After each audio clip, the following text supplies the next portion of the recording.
بسم اللہ الرحمن الرحیم۔ شروع اللہ کے پاک نام سے جو بڑا مہربان نہایت رحم والا ہے۔ دوستو، آپ اس وقت موجود ہیں اردو میڈیکلز پر۔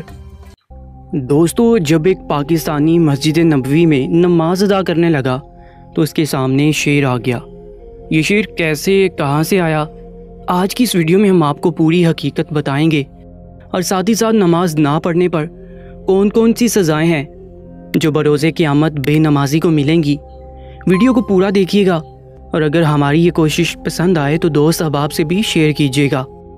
اسلام کے 5 ارکان میں سے کلمہ طیبہ کے بعد دوسرا رکن نماز ہے۔ نماز کی اہمیت کا اندازہ اس بات سے لگایا جا سکتا ہے کہ رب تعالیٰ نے اپنے کلام پاک قرآن مجید میں 700 سے زائد مرتبہ نماز کا ذکر فرمایا ہے۔ جہاں نماز پڑھنے والوں کے لیے بہت سے انعامات کی بشارت ہے، وہیں اس کو چھوڑنے، سستی برتنے، اس سے روگردانی کرنے والوں کے لیے سزائیں بھی ہیں۔ آج کی اس ویڈیو میں ہم آپ کو قرآن و حدیث سے تحریر شدہ 5 سزائیں بتائیں گے۔ رب تعالیٰ سے دعا ہے کہ وہ ہماری اس صحیح کو اپنی بارگاہ میں قبول فرمائے۔ حضور پاک صلی اللہ علیہ وآلہ وسلم نے ارشاد فرمایا، جو جان بوجھ کر ایک نماز چھوڑتا ہے اس کا نام جہنم کے اس دروازے پر لکھ دیا جاتا ہے جس سے وہ داخل ہوگا۔ منقول ہے بروز قیامت نماز کے معاملے میں سستی کرنے والا اس حال میں آئے گا کہ اس کے چہرے پر 3 سطریں لکھی ہوں گی، اے اللہ کا حق برباد کرنے والے، اے اللہ کے غضب کے ساتھ مخصوص، جس طرح دنیا میں تو نے حق کے اللہ یعنی اللہ کا حق ضائع کیا، اسی طرح آج تو بھی اللہ کی رحمت سے مایوس ہو جا۔ کتاب الکبائر میں منقول ہے، جہنم میں ایک وادی ہے جس کا نام ویل ہے، اگر اس میں دنیا کے پہاڑ ڈالے جائیں تو وہ بھی اس کی گرمی سے پگھل جائیں۔ یہ ان لوگوں کا ٹھکانہ ہے جو نماز میں سستی کرتے ہیں اور وقت کے بعد قضا کر کے پڑھتے ہیں، مگر یہ کہ وہ اپنی کوتاہی یعنی خطا پر نادم ہو اور بارگاہ خداوندی میں توبہ کریں۔ اللہ تعالیٰ نے حضرت سیدنا داؤد علیہ السلام کی طرف وحی فرمائی، اے داؤد، بنی اسرائیل سے کہو جس نے ایک بھی نماز چھوڑی وہ مجھ سے قیامت کے دن سال میں ملے گا کہ میں اس پر غضب فرماؤں گا۔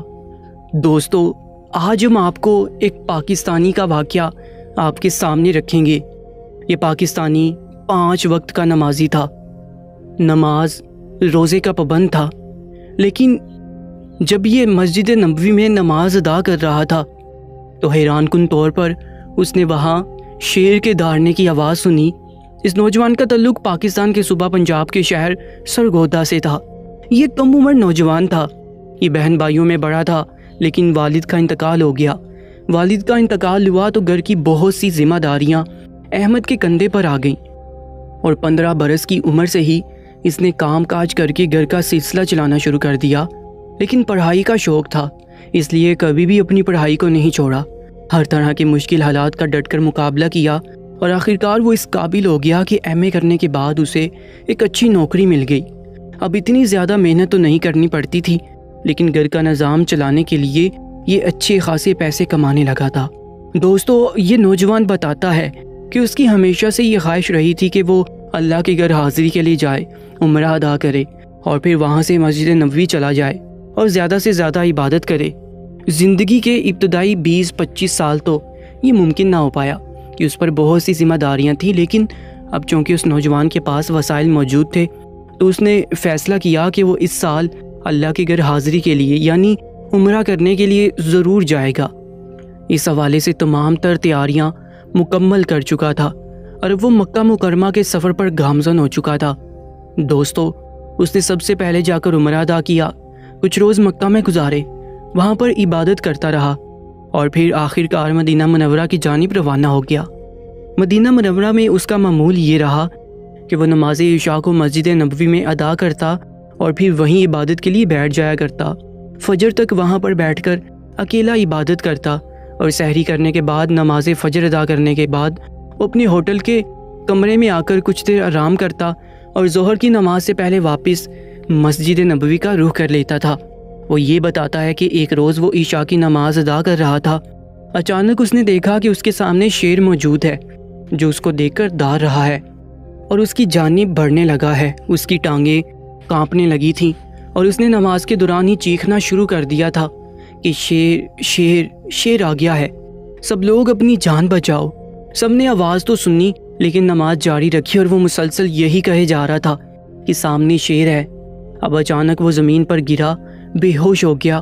فوری طور پر وہاں موجود پاکستانی لوگوں نے طبی عملے کو بلایا، اسے ایمبولینس میں لے کر ہسپتال لے جایا گیا اور چند گھنٹے کے علاج کے بعد اس کو ہوش آ گیا۔ اس کو ہوش آیا تو اس سے پوچھا گیا کہ آخر یہ ماجرا کیا ہے۔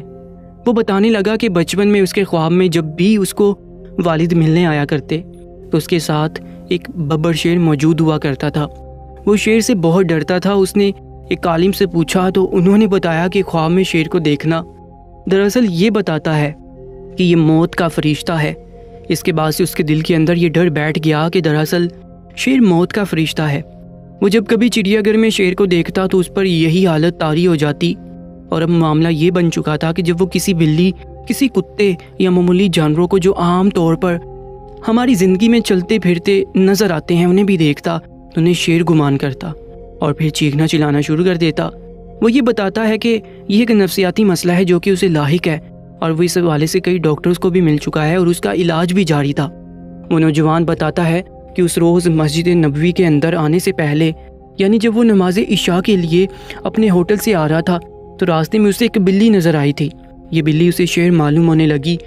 وہ نوجوان بتاتا ہے کہ میں نے اپنی آنکھیں بند کر لیں اور میں نماز عشاء پڑھنے کے لیے آگے بڑھنے لگا۔ اب جب میں نماز ادا کر رہا تھا تو میرے تمام دماغ پر وہ بلی جو مجھے شیر محسوس ہو رہی تھی وہی سوار تھی۔ اب جب میں نے اپنی آنکھیں اٹھا کر دیکھا تو مجھے یہ لگنے لگا کہ شاید وہ شیر مسجد نبوی کے اندر داخل ہو چکا ہے اور مجھ پر حملہ کرنے والا ہے۔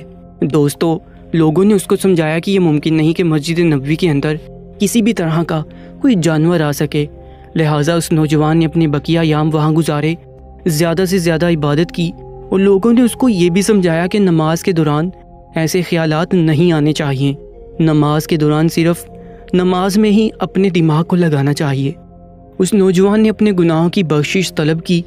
وہ بتاتا ہے کہ جب میں پاکستان واپس آیا اور چند دنوں بعد میں نے محسوس کرنا شروع کیا کہ میں جب بھی کسی بلی یا کتے کو دیکھتا ہوں تو میری حالت غیر نہیں ہوتی جیسے کہ پہلے ہو جایا کرتی تھی۔ کہتا ہے کہ میں یہ سمجھ گیا کہ میرا یہ خوف مسجد نبوی میں اس روز میرے بے ہوش ہونے کے ساتھ ہی ختم ہو گیا تھا اور مجھ پر خاص طور پر کرم کر دیا گیا تھا۔ یوں تو دوستو یہ واضح ہوتا ہے کہ وہ لوگ جو سچے دل کے ساتھ اور صدقے دل کے ساتھ اپنی عبادات کو مکمل کرتے ہیں تو اللہ رب العالمین کی جانب سے ان پر خاص کرم کر دیا جاتا ہے۔ وہ لوگ جو سچے دل کے ساتھ ندامت کے آنسو بہا کر توبہ کی فریاد کرتے ہیں تو اللہ رب العالمین انہیں بھی معاف کر دیتا ہے۔ اللہ تبارک و تعالیٰ سے یہ دعا ہے کہ وہ ہمیں 5 وقت کی نماز پڑھنے کی توفیق عطا فرمائے اور قرآن پاک کی تلاوت کرنے کی بھی توفیق عطا فرمائے۔ کامنٹ سیکشن میں آمین ضرور لکھیے گا، اور مزید ایسی ہی ویڈیوز کے لیے ہمارے یوٹیوب چینل اردو میریکلز کو سبسکرائب کر لیجیے گا۔ انشاءاللہ ملاقات ہوگی ایک نئی ویڈیو میں، تب تک کے لیے مجھے دیجیے اجازت۔ اللہ نگہبان۔